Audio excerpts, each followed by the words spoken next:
Our beloved Boss Mike Cervera.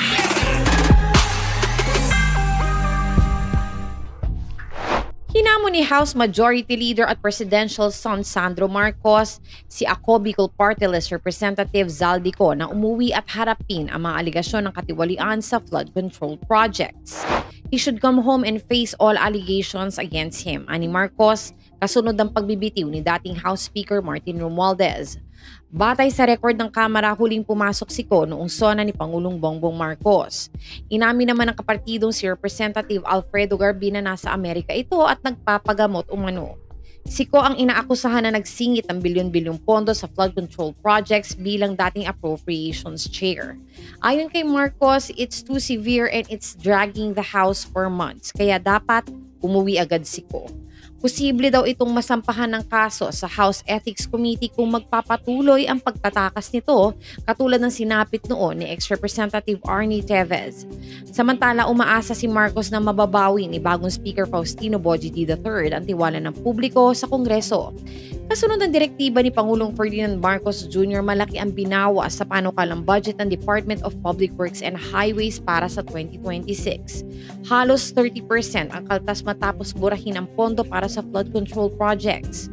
Ayon kay Palace Press Officer Claire Castro, mula sa 881.3 billion binaba ng DPWH ang kanilang budget proposal sa 625.8 billion. Tinanggal na ang 252 billion locally funded flood control projects na inulan ng batikos dahil sa sari-saring irregularidad.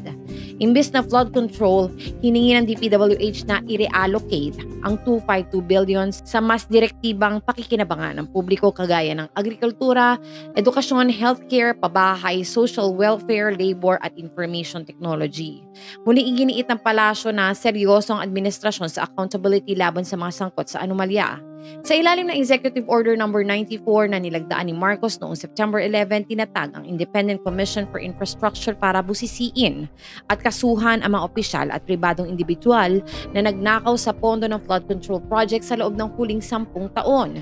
Hindi pwedeng ipagpatuloy ang ganitong sistema. Lahat ng sangkot mananagot, ni Castro. It's gonna be the first one to tell you that he should come home and face any and all allegations against him. They are too severe and it's dragging the house in the mud. Sabi ni Congressman Marcos, posibleng humarap ang kongresista sa ethics complaints dahil sa dami ng kanyang absence. Una nang sinabi ni House of Representatives spokesperson Princess Abante na nasa Amerika si Ko para magpagamot.